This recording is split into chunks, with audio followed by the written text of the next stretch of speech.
Bonjour, je vais vous présenter aujourd'hui la façon de programmer un profil de cam à partir d'une table de points.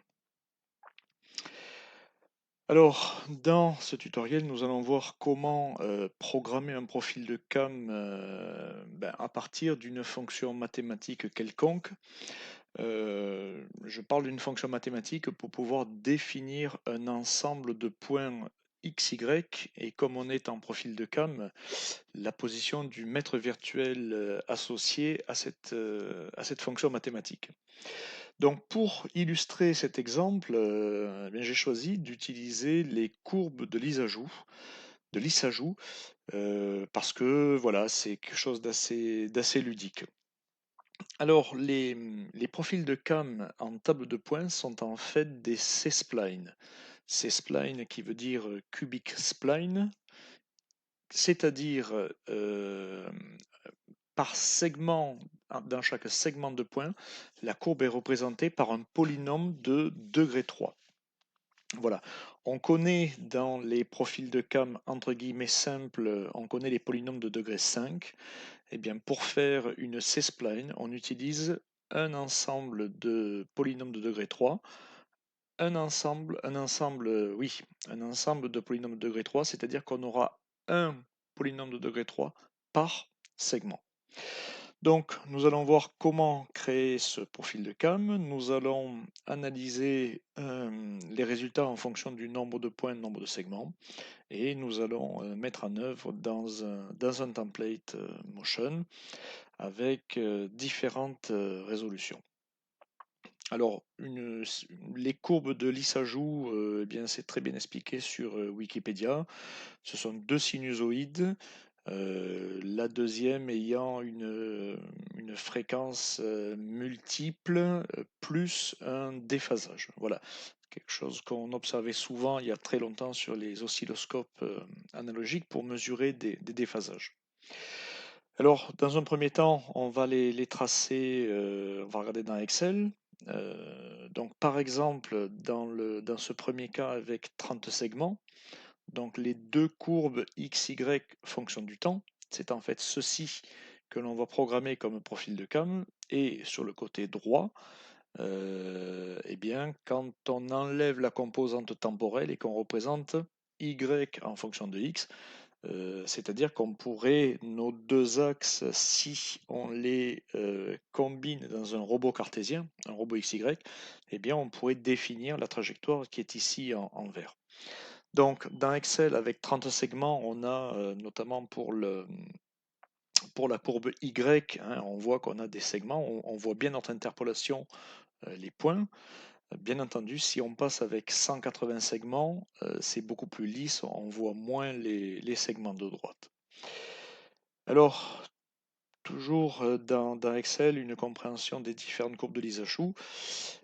Si je mets donc le premier, la courbe en X, je vais toujours garder 1 pour avoir une période de sinus. Et sur la courbe en Y, là, dans cet exemple, j'en ai mis 4. Si j'en mets 6, eh bien, ça fait quelque chose d'un petit peu avec plus de forme. Si j'en mets 8, etc., etc. Voilà, c'est juste pour vous montrer la famille des courbes de Lissajous, de même que le déphasage. Si je le fais évoluer, voilà, je peux avoir l'impression d'une courbe qui tourne dans l'espace. Voilà, une courbe 3D. Je vais mettre moins de fréquence. Voilà, comme ceci. On peut avoir l'impression de quelque chose qui tourne autour de l'axe vertical.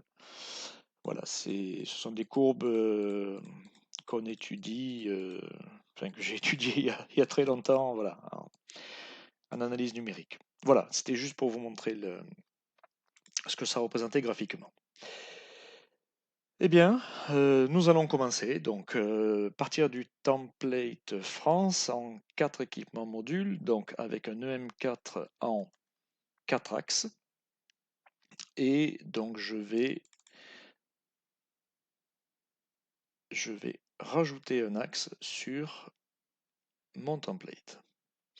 Alors, EM4, à la base est en 4 axes, il va devenir entre guillemets un EM5 puisqu'il aura 5 axes. Donc je vais commencer par renommer pour ne pas perdre l'ambiguïté des conventions. Alors ça fait un petit peu de révision sur la manipulation du template. Voilà, donc je renomme SREM5 par un refactoring. Voilà, je vais refactorer les logical encoders et les DRV. C'est un petit peu long, mais bon, ça fait une révision. Axe 1, axe 2,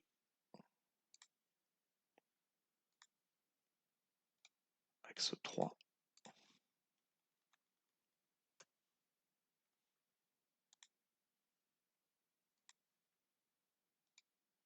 axe 4,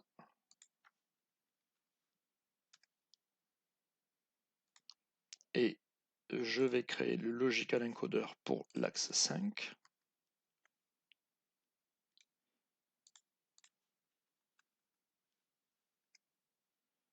Voilà. Je remets dans l'ordre. Et je fais de même pour les DRV.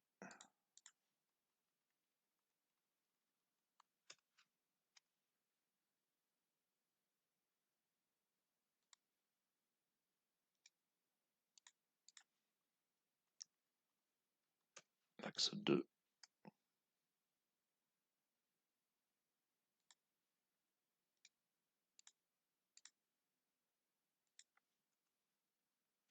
L'axe 3.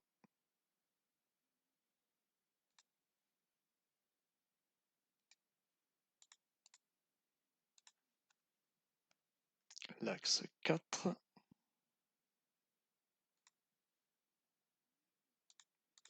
Et je copie pour l'axe 5. Voilà. Voilà. Alors ici, j'ai une erreur. Effectivement, pour certaines choses, le refactoring ne prend pas en compte. C'est pas grave. Ici, je fais également un refactoring. EM5. Je fais un refactoring pour la structure des axes. Ici, refactoring EM5. Alors c'est pour les retain persistantes que ça n'avait pas été pris. Ici, ça a bien été pris. Ici, allez, je le fais. Refactoring. Voilà, ça fait un rappel de ce que nous avons déjà vu. Refactoring.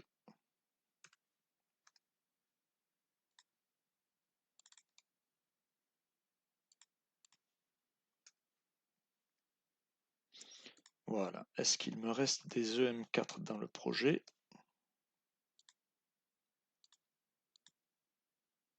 Alors, on en a encore. Bon, c'est du texte. C'est du texte. Ici, c'est... je vais les changer comme ça.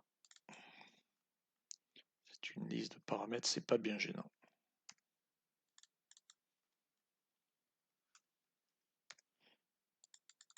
Bon, voilà, comme les retain persistantes, celui-là ne se met pas à jour. Bon, c'est pas très grave.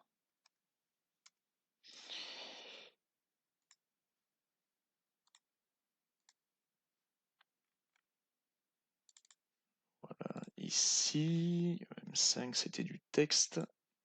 Ici, c'est du texte encore. Celui-là, c'est pas du texte. Celui-là, c'est pas du texte. Celui-là, il est défini dans le main machine. Alors, il s'appellera EM5, mais sa valeur sera 4. Peu importe. Ok. Je cherche encore. Allez, je vais faire celui-là également, refactoring.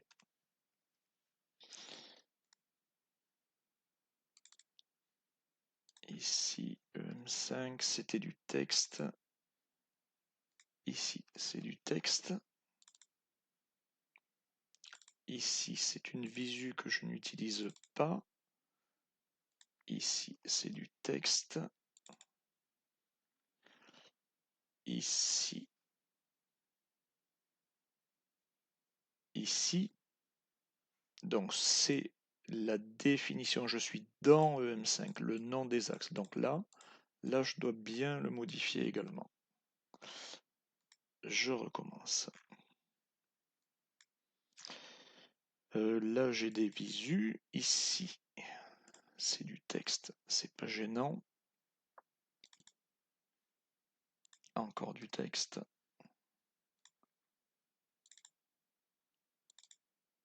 Ici. Alors ici, je suis dans une visu.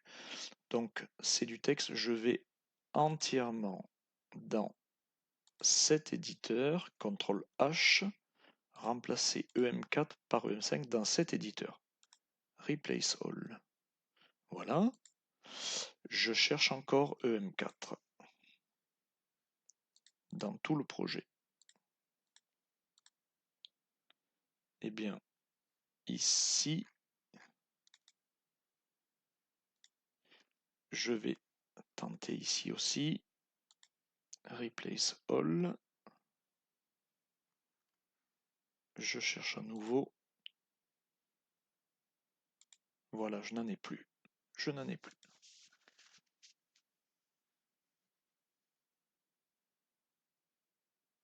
Voilà. Ok. Donc, maintenant que j'ai refactoré tous mes EM4 vers EM5, je rajoute concrètement mon axe. Donc, c'est très facile dans cette version de template. On crée la constante CUDI axe 5. On incrémente le nombre d'axes. On crée le nom de l'axe. On va rajouter sa fonction d'initialisation, c'est-à-dire ici EM5 homogène à EM4, que l'on copie-colle, refactoring EM5, axe 5, dans lequel on remplace CTRL H tous les CUDI 04 par 05 pour cet éditeur. Replace all. Et enfin, toujours dans la fonction d'init, dans axe spécifique, ici, on va faire de manière homogène l'adressage du DRV du logical encoder.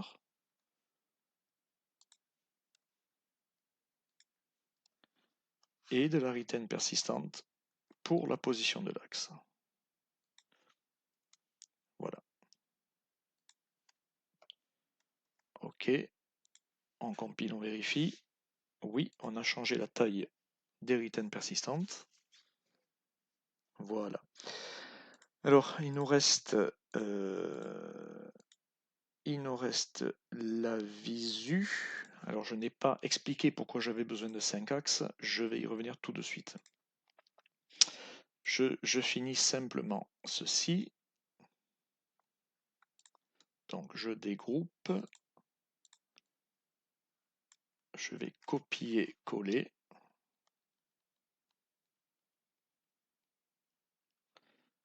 Donc, c'est EM5, axe 5. Ici,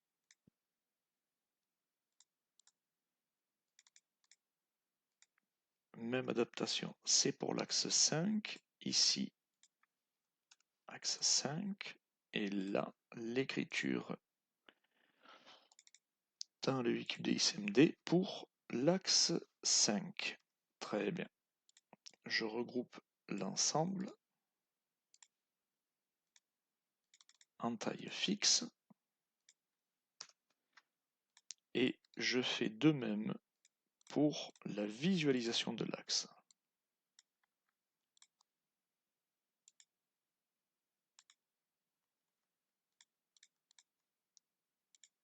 c'est dans l'autre sens.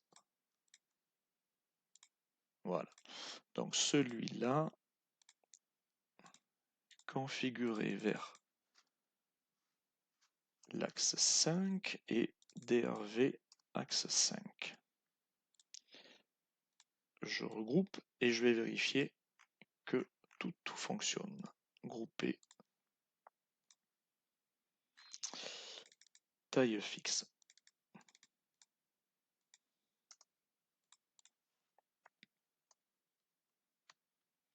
Voilà. Je sauvegarde. Et je vais me connecter.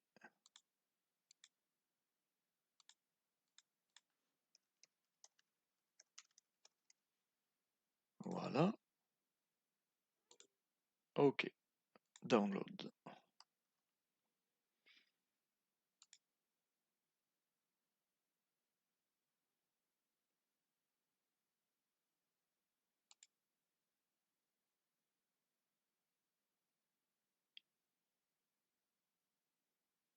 Voilà. On va démarrer, on va tester nos axes. Alors le jog permet de... Alors on saccade un petit peu. C'est le rafraîchissement.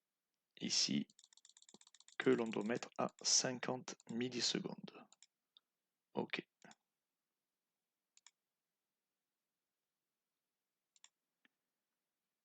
Voilà.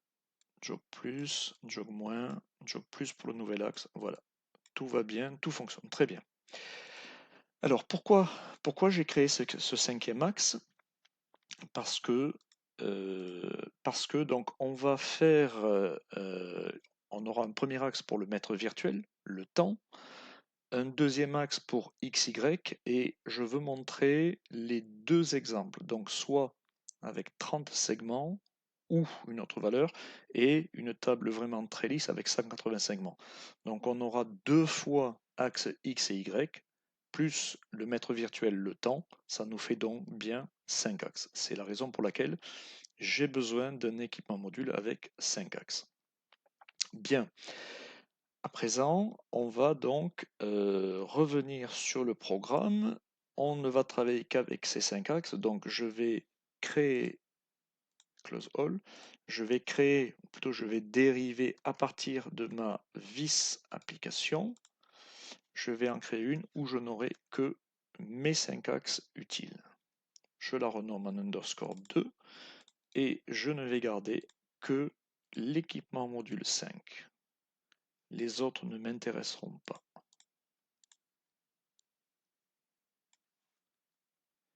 Voilà. Voilà. Grouper. Taille fixe. OK. Je fais de même. Ceci, je supprime. Grouper. Taille fixe. Et je vais ramener ceci en position 1. Voilà. Très bien. Alors, donc, je vais maintenant configurer dans les initialisations, mes axes 2, 3, 4 et 5 vont être accrochés sur le mètre virtuel 1. Donc DRVEM5, axe 1. Tous mes axes esclaves seront comme ceci. On va tout de suite vérifier avec le profil de cam par défaut que la configuration est bonne.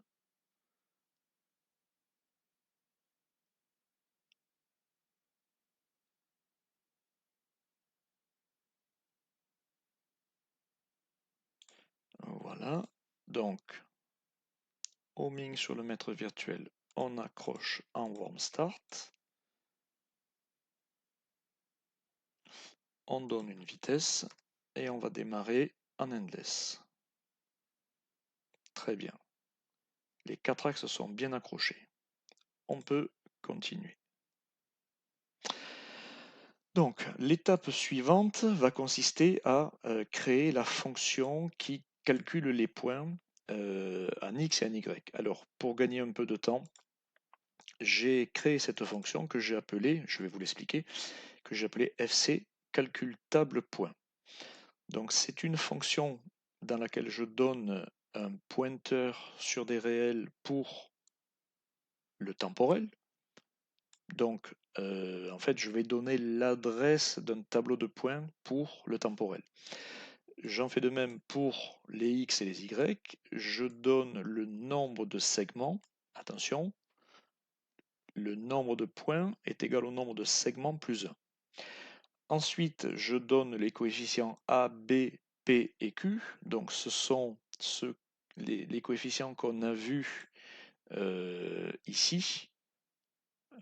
Je vais sur le slide, c'est un peu plus gros.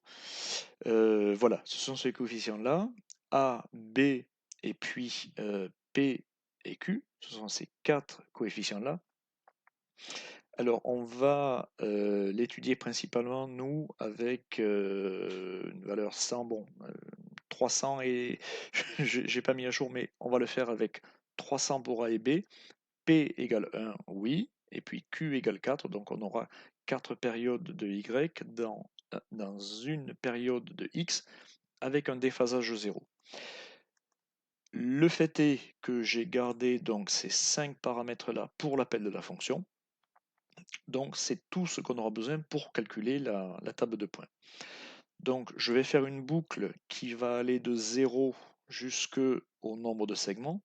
Donc on va bien passer nombre de segments plus une fois.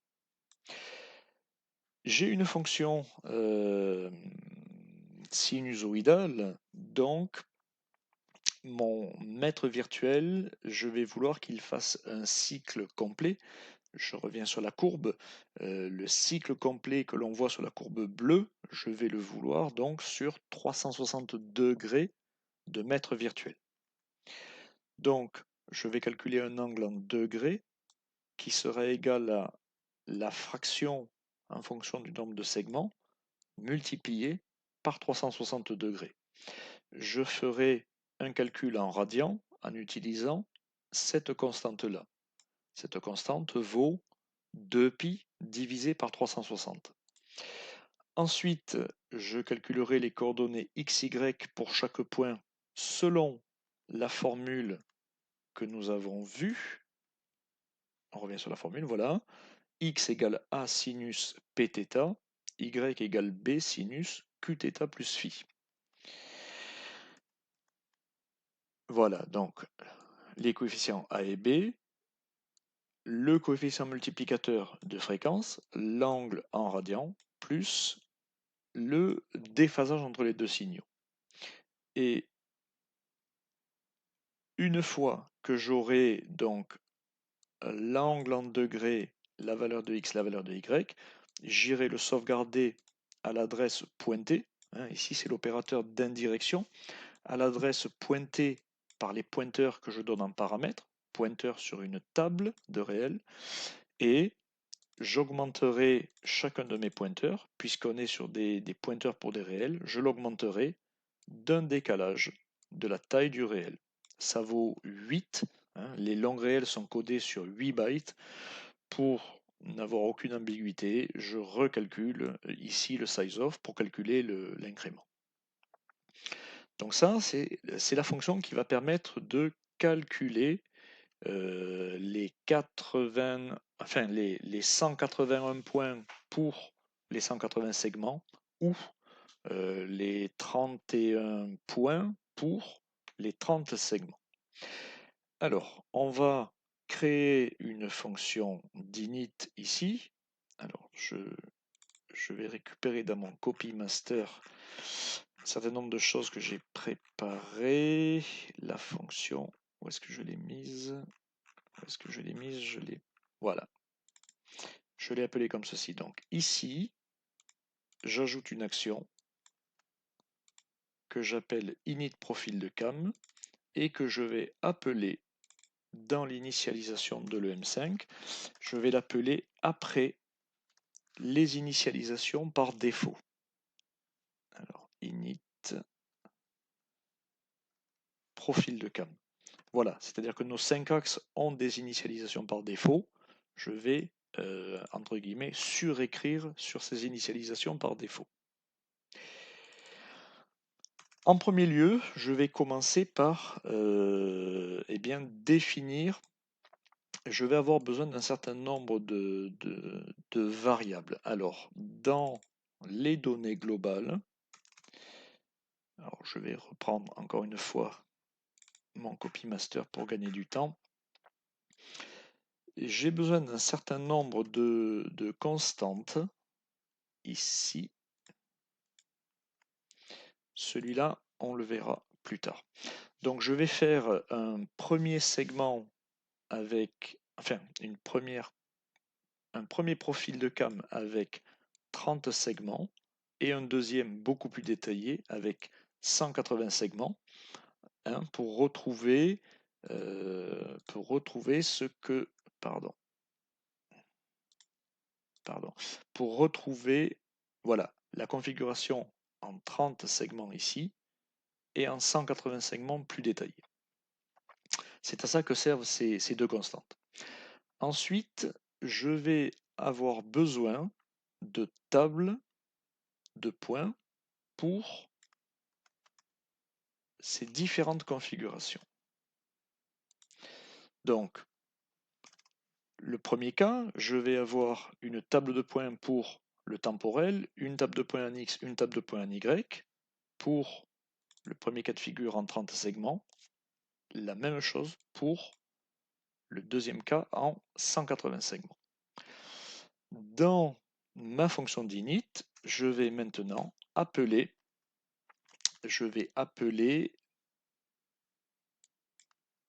la fonction pour créer les tables de points. Donc, input assistant, fc, calcul table de points.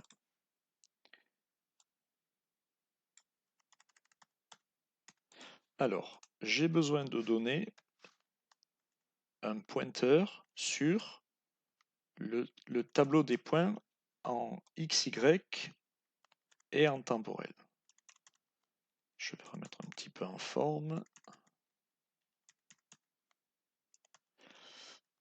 Voilà.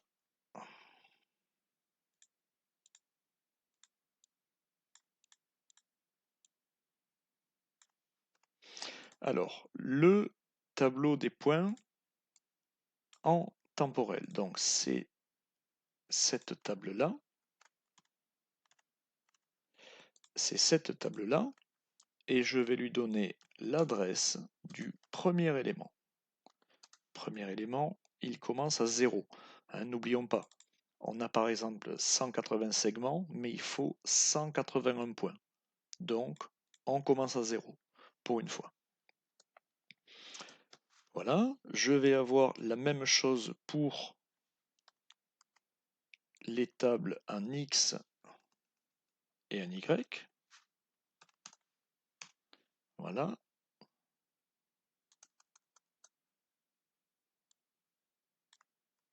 En Y, c'est la même chose. Pour le premier jeu de paramètres, donc je vais utiliser le nombre de segments 1. Les valeurs A et B. Alors les valeurs A et B, ce sont les valeurs d'échelle, là, hein, plus et moins.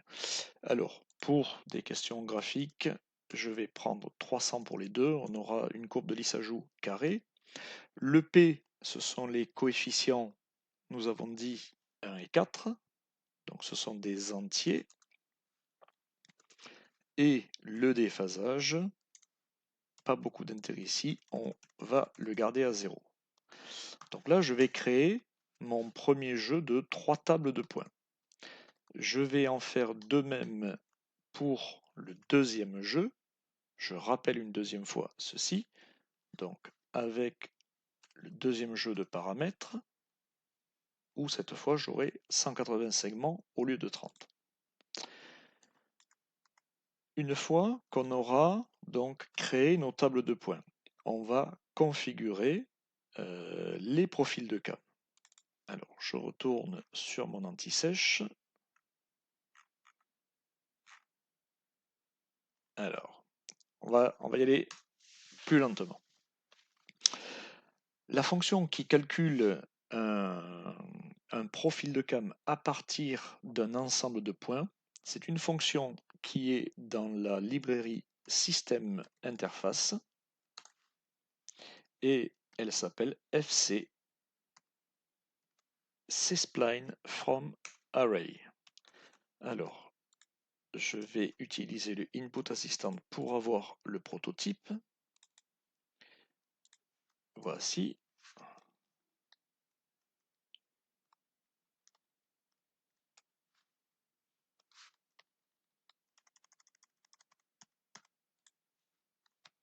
Voilà.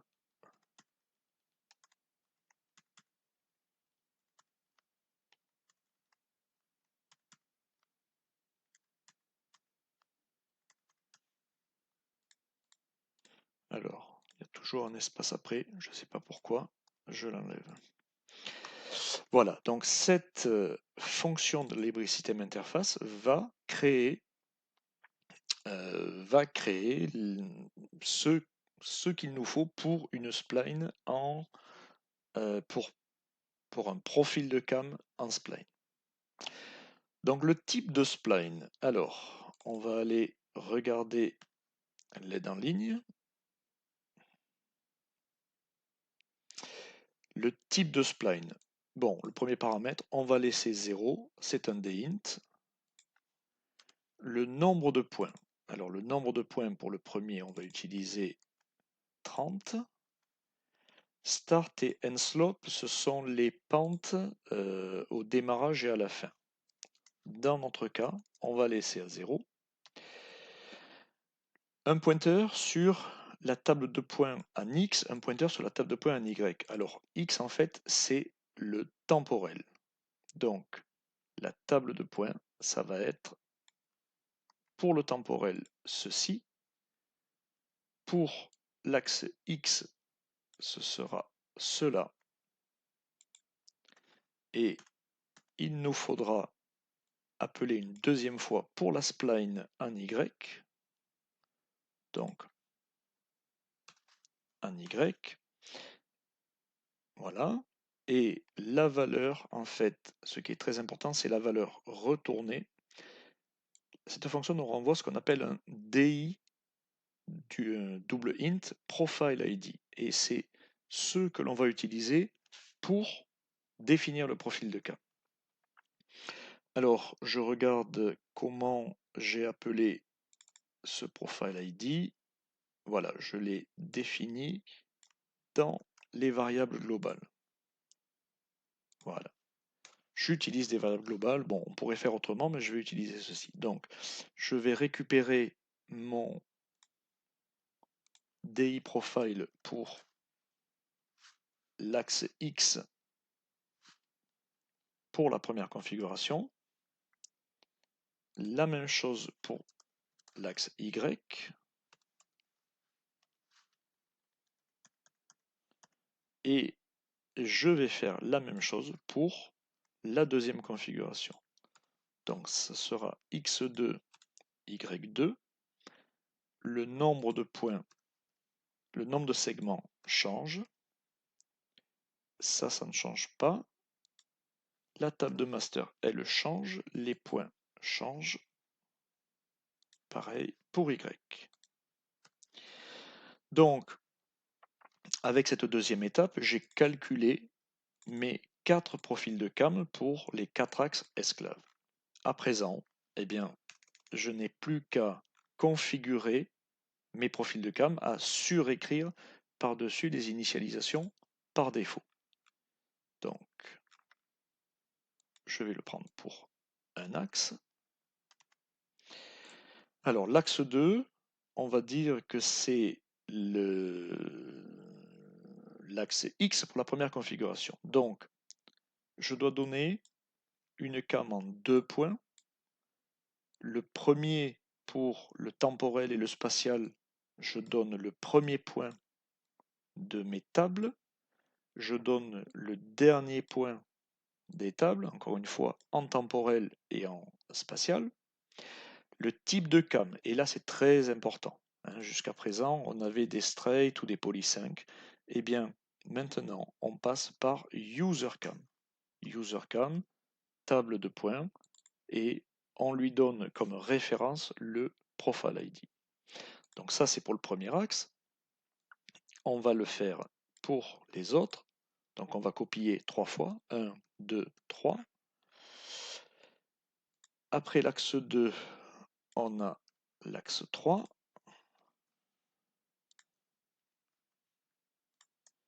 L'axe 3, on est sur l'axe Y pour la première configuration.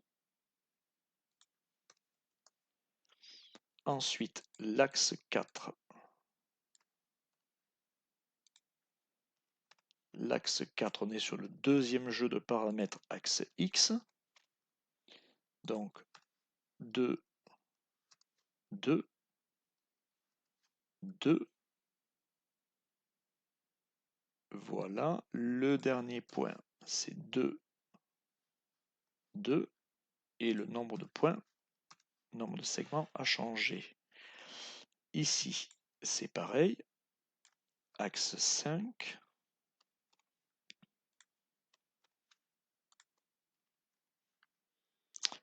Donc 2, 2 ici, Y.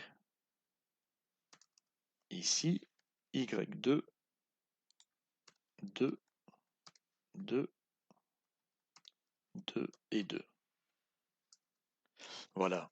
Donc là, normalement, j'ai tout ce qu'il me faut. Alors, on va vérifier si on a bien des choses qui ressemblent à des sinus dans un premier temps. With download parce qu'on a modifié des initialisations.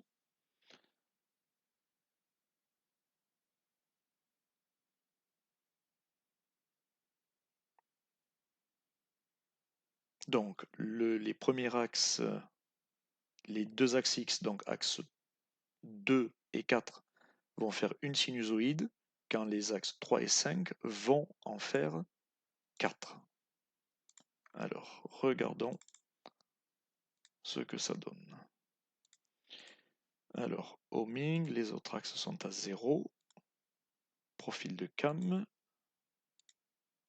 2, 3, 4, et on donne une vitesse. Bon, ça, c'est plutôt bien parti. Les axes 2 et 4 font bien une sinusoïde, quand les axes 3 et 5 en font 4. Alors, on va maintenant créer une trace pour le vérifier. Alors, on va créer une trace ici. Trace lisse ajout. Et on va afficher bien, les différentes positions qui nous intéressent. Donc, DRV EM5 axe 1 point position et 2, 3, 4, 5 et les autres. 2, 3, 4, 5. Alors, je dois configurer la trace. System Motion Task, microsecondes, OK. On va afficher ceci.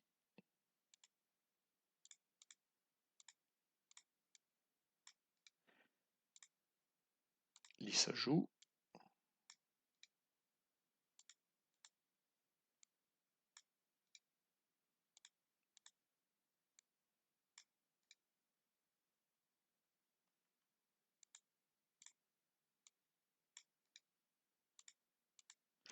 Voilà. Alors ici, on va mettre les deux axes X sur la même courbe, c'est-à-dire les 2 et 4.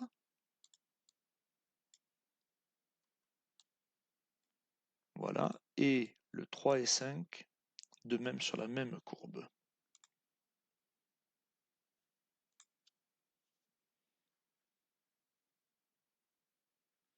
Voilà, download trace. Et on va lancer en endless.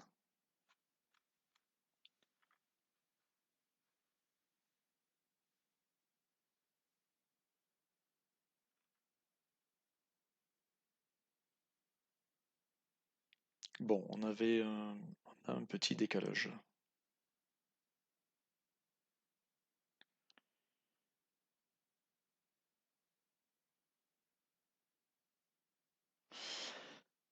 On a un petit décalage, c'était c'était pas prévu. Bon, d'où vient ce décalage? Probablement dans l'initialisation.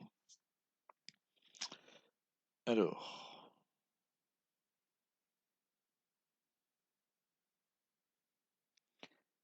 voilà, je reprends, j'ai coupé au montage. Effectivement, j'ai bien insisté sur le problème et je me suis moi-même fait prendre à ce piège. Bon, c'est finalement pas plus mal parce que vous pourrez être sensibilisé à ce risque-là. Je l'ai dit et je vais le répéter, quand on a n segments, on a n plus 1 point. Alors, la première chose que j'ai vérifiée, c'est dans ma fonction de création des points, je pars de 0 et je vais à cette variable nombre de segments inclus. Ça veut dire qu'ici, je fais bien nombre de segments plus 1 itération. Ici, ça marche bien. Par contre, quand j'appelle la fonction pour calculer les splines, c'est là où je me suis trompé. Le nombre de points, je lui ai donné le nombre de segments. Eh bien, tout simplement, il faut rajouter un. Voilà, c'est un piège, je le savais, et ça ne m'a pas empêché d'y tomber dedans. Bon, et bien voilà. Et bien voilà.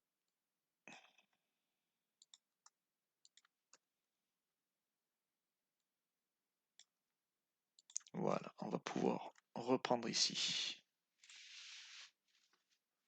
Alors, je vais vous montrer comment j'ai fait pour trouver le problème. Tout simplement, j'ai mis un point d'arrêt sur le calcul de mes points. Je pensais au début que mes points étaient faux, et en fait, ce n'est pas le cas.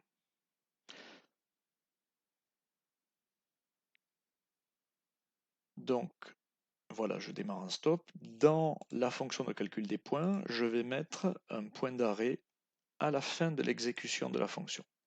Donc, je l'appelle deux fois, je vais y passer deux fois. Pour la première fois, j'ai fait le calcul de ce qui concerne les 30 segments, 31 points.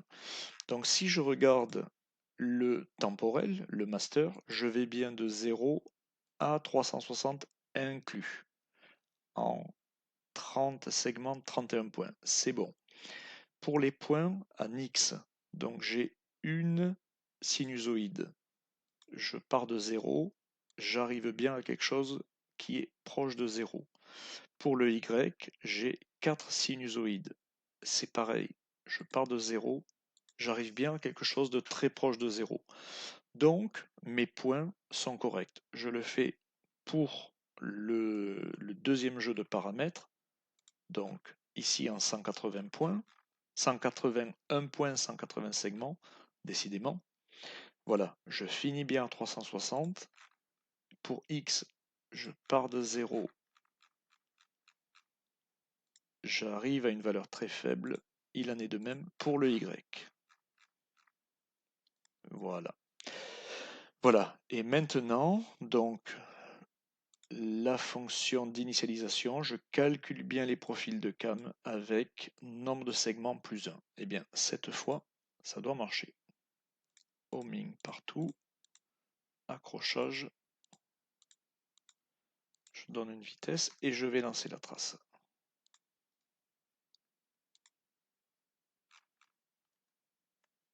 Endless start.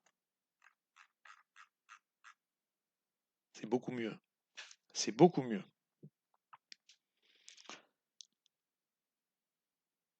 Voilà. Voilà exactement ce sur quoi on voulait arriver. Alors ici, bon, on a des deux sinusoïdes finalement, mais l'intérêt c'est quand même de regarder qu'est-ce qu'il va se passer concrètement si j'envoie ces deux signaux dans un axe XY. Alors pour ce faire, je vais créer une visu qu'on appelle une visu de ghost, une visu fantôme. Alors vis ghost. Ah oui, je suis en run, c'est pour ça. Add object, visu, ghost.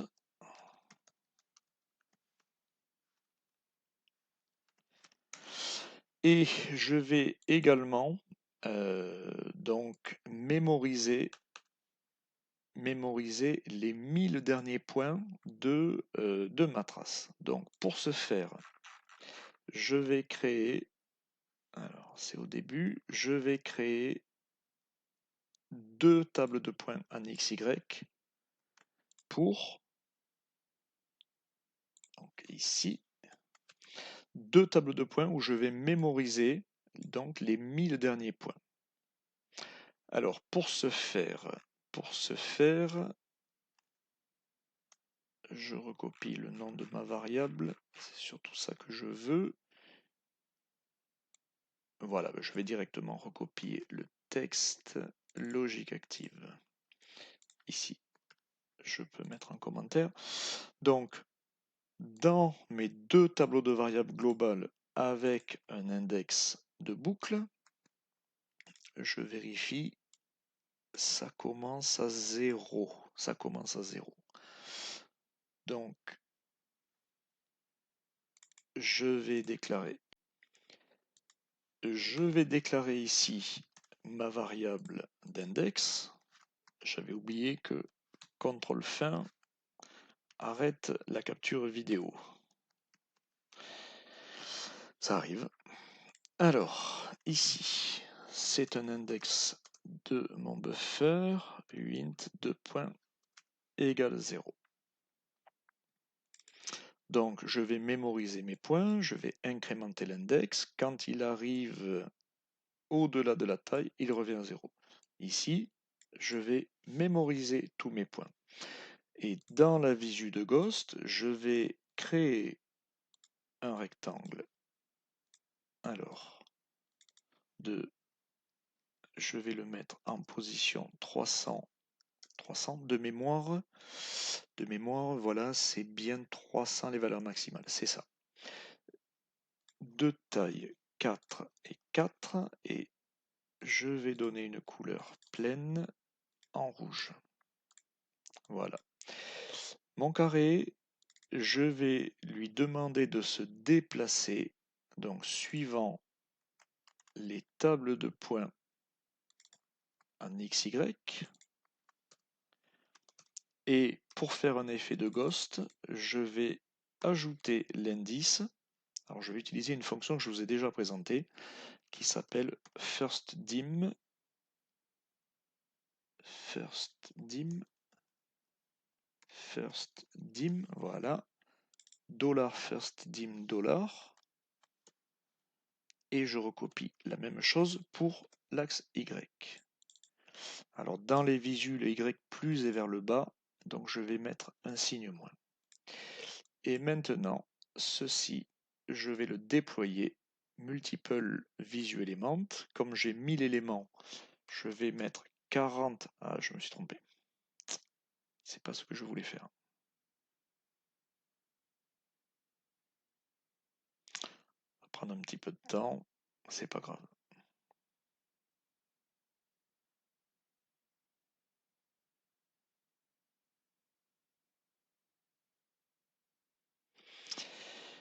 Alors c'est presque bon, mais non. Voilà. Alors je vais le déployer multiply visu element 40 par 25. Comme ça fera bien 1000. Voilà. Important, quand on utilise le multiply visu element, on est obligé, quand on utilise first dim $, et second dim $, de référencer par rapport à des variables globales. Malheureusement, on ne peut pas référencer par rapport à des variables d'appel de la visu. Voilà, donc j'ai déployé mes éléments. Je vais maintenant tous les aligner au même endroit pour ne faire finalement qu'un point unique. Voilà, on a 1000 éléments, c'est un petit peu long. Alors, on aligne à gauche.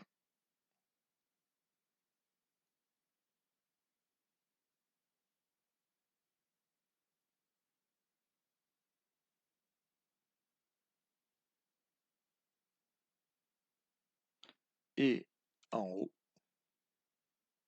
Et la visu est créée. Maintenant, on va l'insérer. Bon, c'est un petit peu long, hein, 1000 éléments de visu. J'ai été gourmand.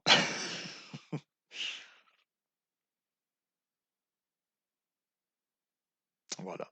Et on va l'insérer donc dans la visu principale. C'est une frame. Visu Ghost. Taille fixe. Voilà. Ça, je peux le supprimer, je ne l'utilise pas. Voilà. Très bien, taille fixe. Eh bien, regardons ce que ça donne.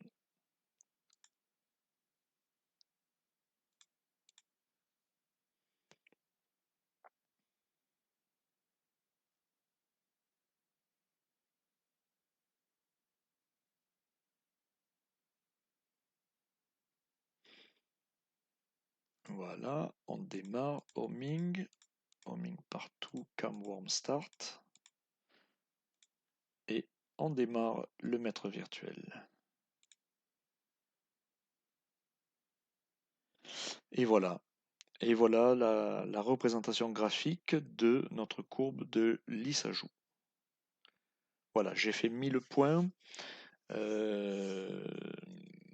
Le mètre virtuel tourne à 36 degrés par seconde, donc il faut 10 secondes pour faire un cycle complet. 10 secondes avec un main machine qui tourne à 10 millisecondes, donc il faut 1000 points. Si je ralentis un petit peu le mètre virtuel, on va voir se créer normalement un écart.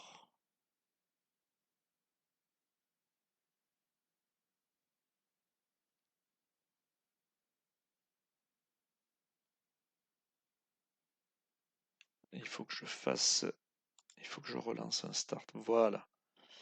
Voilà. Et l'écart qui va s'agrandir puisqu'on avance moins vite que ce qu'on efface dans le buffer.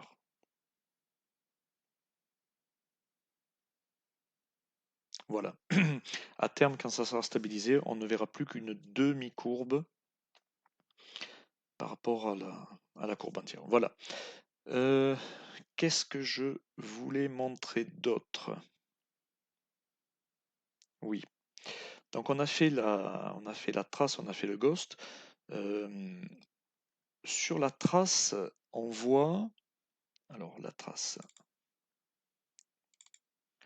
Sur la trace, on voit finalement qu'il y a peu d'écart entre 180 segments et 30 segments. Alors, on va aller voir malgré tout dans le détail. Alors, pour ce faire, pour aller voir dans le détail, on va maintenant tracer les points vraiment caractéristiques. Donc, copy master, ça je n'ai plus besoin, dans le logic active. Donc au-dessus, c'était pour le ghost. Alors, ici, je vais essayer d'afficher quelle est la valeur de mon tableau de points proprement dit pour les deux cas. Donc, ici, j'ai besoin d'une variable de type uint.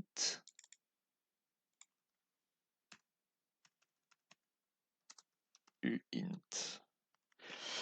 Alors, ici, je vais prendre la position du mètre virtuel axe 1, et je le divise par 360 divisé par le nombre de segments. Donc, je vais obtenir le numéro de segment dans lequel je suis. Le numéro de segment dans lequel je suis. Et je vais aller chercher la valeur correspondante en Y. Je vais m'intéresser qu'à la courbe Y. La courbe Y qui a 4 sinusoïdes. Donc, pour le premier cas, où j'ai 30 segments, et le deuxième cas, où j'en ai 180. Ici, ceci est juste une protection pour ne pas aller chercher au-delà de mon tableau, c'est-à-dire ne pas déclencher les poux for implicit check. Donc, j'ai besoin de mes deux variables y1, y2. Je les déclare.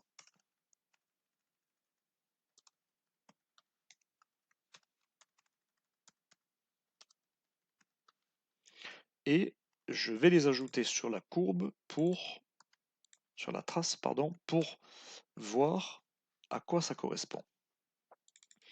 Donc, add variable to trace. Et je vais les afficher sur la courbe Y. Courbe Y, c'est celle-ci. Alors, ici, et là, pour mieux la voir, je vais la mettre dans une autre couleur. Ok. Je peux remettre ça en commentaire pour ne pas avoir de warning.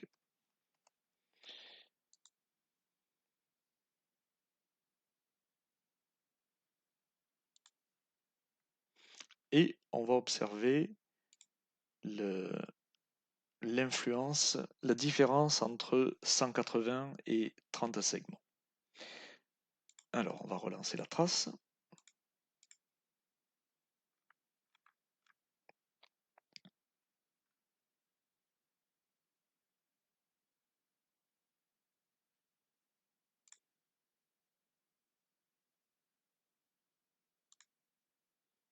Et on va regarder sur une période entière.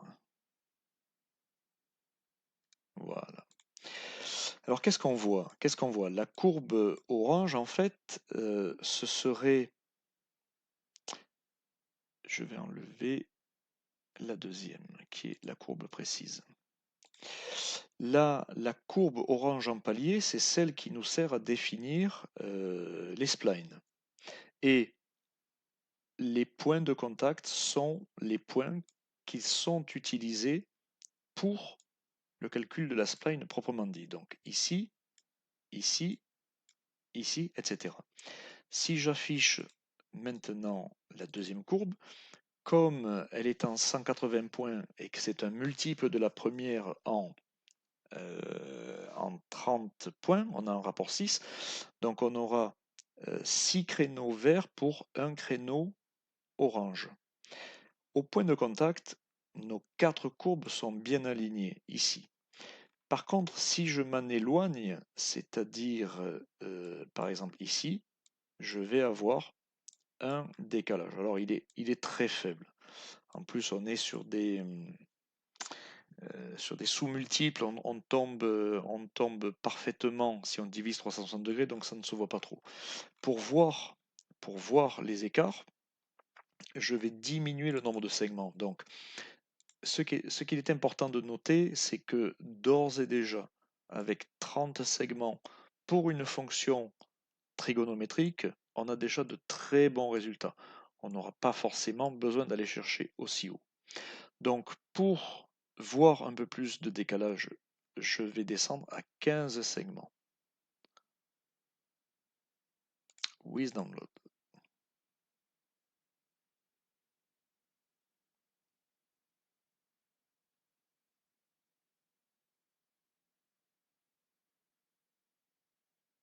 Alors, rappelons-nous, dans Excel, en 30 segments, on voyait des choses relativement aplaties. La conclusion de ça, c'est que même si les points discrets généraient des droites aplaties, le fait de passer en spline avec uniquement des points caractéristiques, la spline améliore énormément les choses, hein. Donc, même en peu de segments, la spline donne de très bons résultats. En 15 segments, qu'est-ce qu'on obtient? Alors,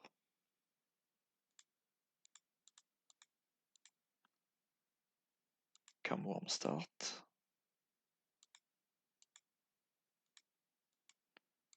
Je vais aller un petit peu plus vite.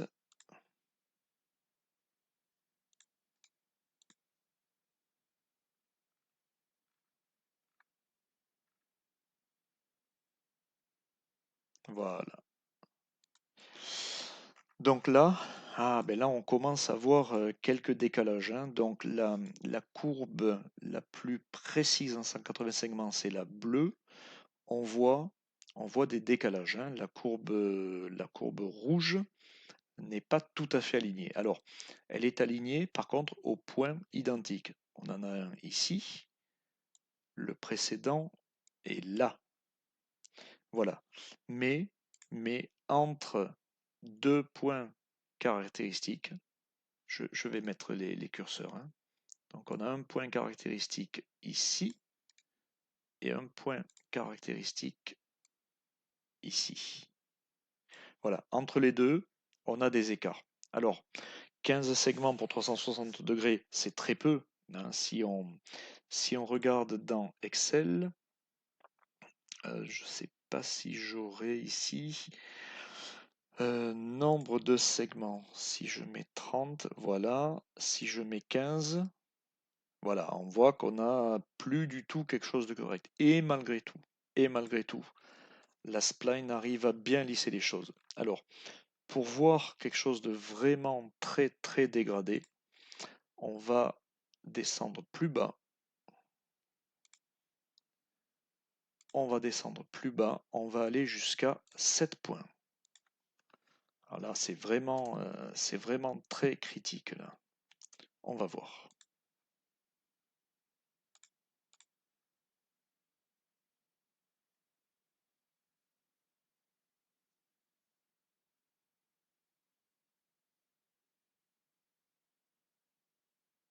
Parfait. Alors, on relance la trace. On accroche. On donne une vitesse.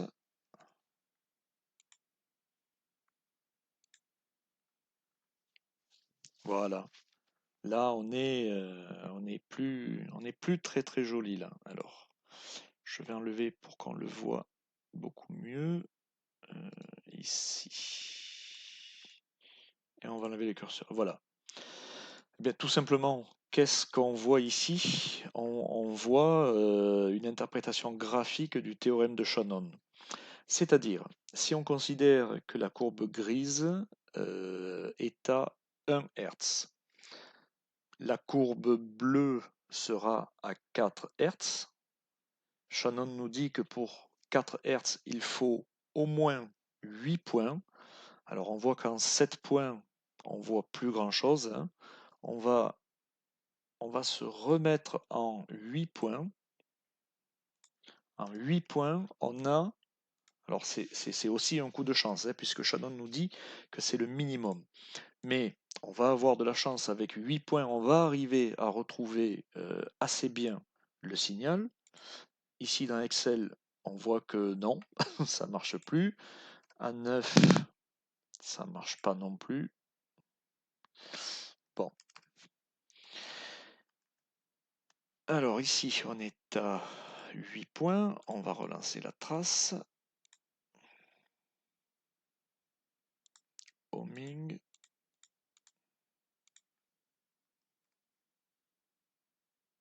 Endless start. Ah, j'ai oublié d'accrocher un axe.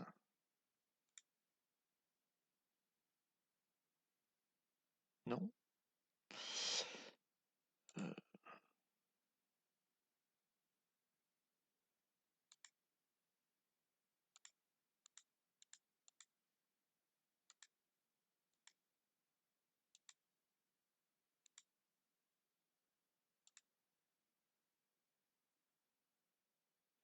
pourquoi l'axe 3 n'est pas parti?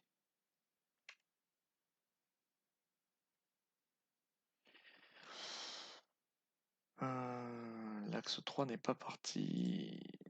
L'axe 3 n'est pas parti. C'est pas un bug. C'est pas un bug, c'est que la table de points. Et oui, quand on décompose en 8 segments, c'est-à-dire en 9 points, et oui, en 9 points, ils tombent tous sur les zéros.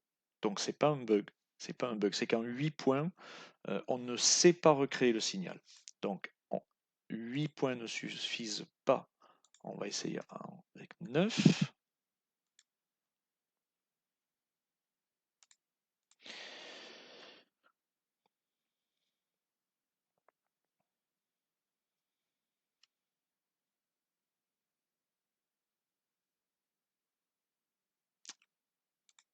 Ok, alors, homing,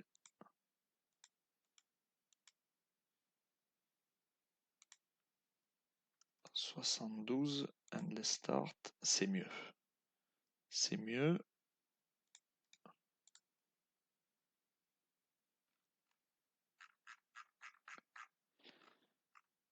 Voilà.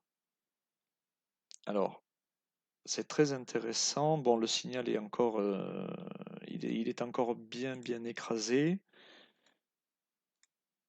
Voilà, donc avec 8 segments, on voit rien. Avec 9, on n'est pas fidèle. On a vu que à 15 ou à 30, on était relativement fidèle. On va pousser à l'extrême le raisonnement en mettant eh bien 5 segments. Alors ça n'a aucun intérêt réel si ce n'est de montrer graphiquement l'interprétation de Shannon. Voilà, et je crois que j'arriverai au bout, voilà, avec 5 points, avec 7 points. Il en faut au moins 8, ça ne marche pas. Voilà, donc avec 5 points, on va arriver à quelque chose d'assez intéressant. On redémarre.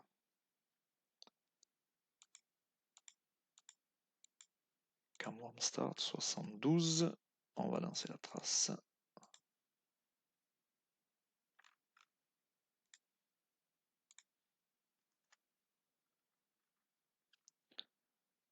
Voilà. Voilà, c'est très intéressant, puisque là, on ne représente plus grand-chose.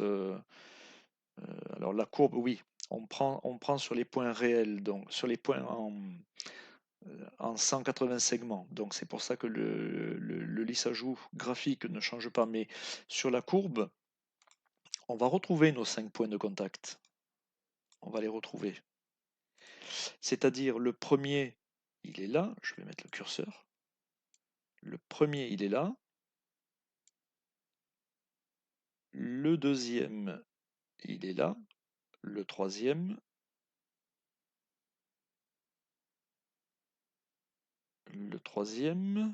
pardon, non, c'est au milieu.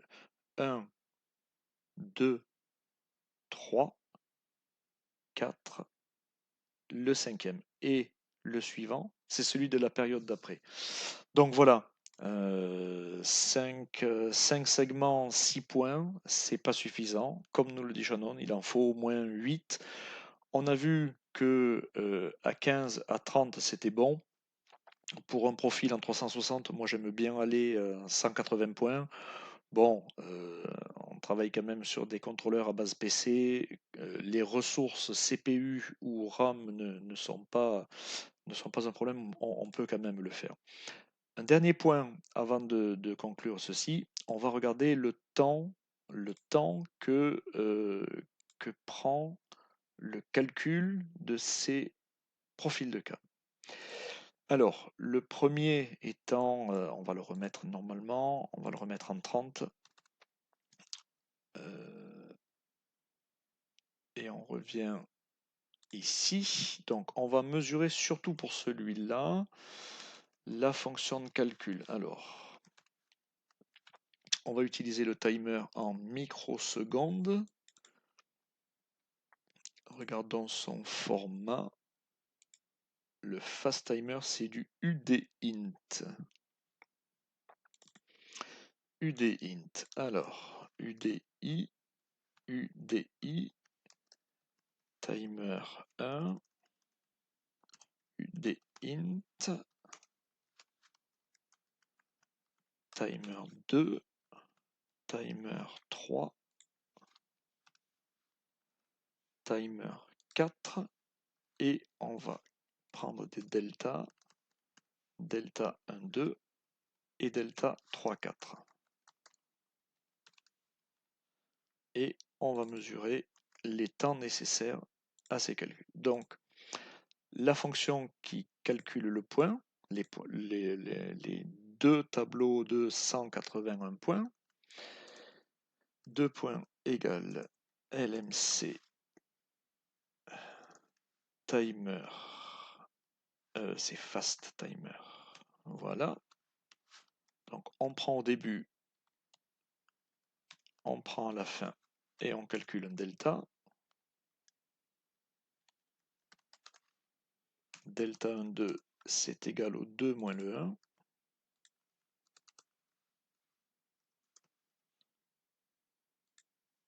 Maintenant, on va faire la même chose pour... Alors, on va calculer que sur un seul axe. C'est ce qui va nous intéresser. Donc, le 3.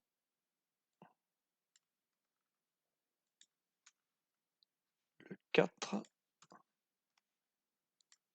Delta 3, 4 est égal à 4 moins 3. 4 moins 3. On va également calculer... ici, donc c'est une variable en DI.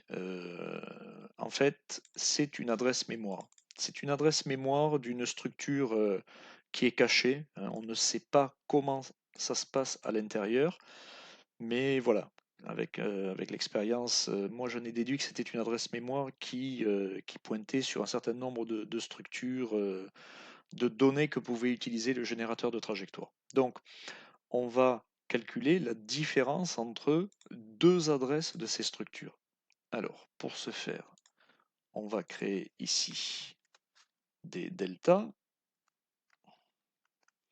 Donc, on va appeler delta 1, 2, delta 2, 3 et 3, 4. La différence entre ces valeurs-là. Donc, la différence entre 1 et 2, ça sera égal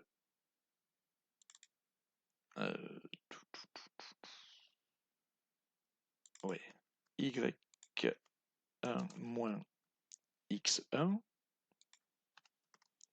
moins x1. Ensuite, 2, 3, 3, 4. Donc ici, ce sera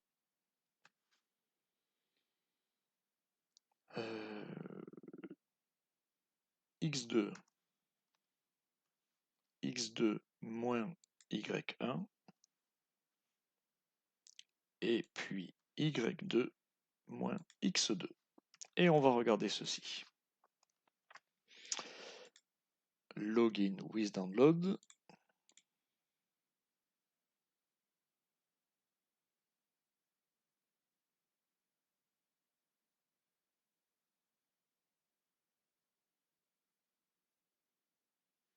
Run, et là ce sera immédiat. Donc, pour le calcul des trois tables de 181 points, on a une différence de 93 microsecondes. Bon, c'est très rapide.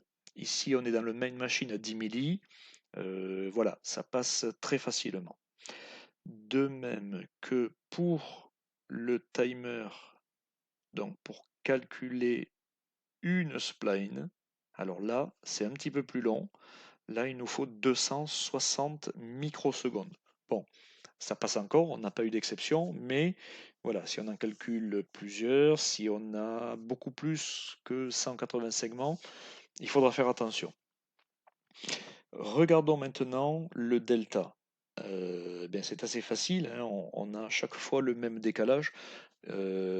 C'est assez magique, ça ressemble beaucoup à 65 536.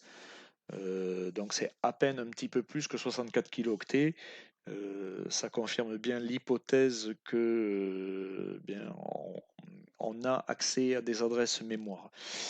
Qu'est-ce que ça veut dire? Ça veut dire que dans une machine à cam, on utilisera ceci. Il ne faudra pas calculer à chaque cycle de cam un nouveau profil.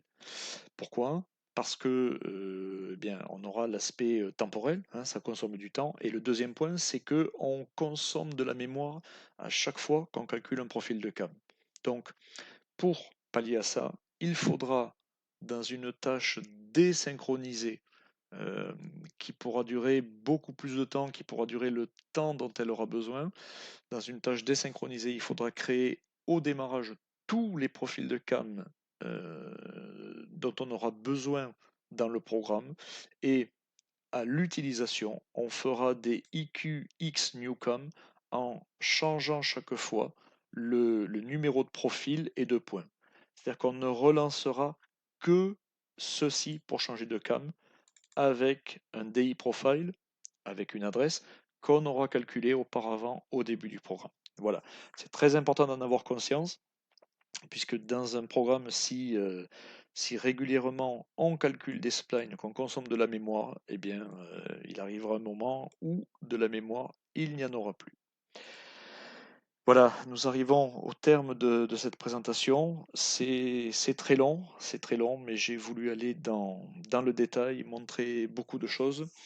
Encore une fois, ce profil de cam qui génère des listes à choux n'a pas beaucoup d'intérêt, si ce n'est un intérêt didactique, ou alors si on veut faire une machine qui fait de la découpe ou de la broderie particulière, je ne sais pas quelle pourrait être l'application, mais voilà, on pourra imaginer d'autres exemples beaucoup plus concrets. Par exemple, aller faire une découpe en extrémité. Je ferai prochainement une présentation sur ce cas de figure qui sera plus complexe, non pas d'un point de vue profil de cam par table de points, table de segments, mais par la définition des équations des trajectoires. Voilà, c'est souvent ça le plus difficile, beaucoup plus que la programmation des profils de cam. Voilà, je vous remercie.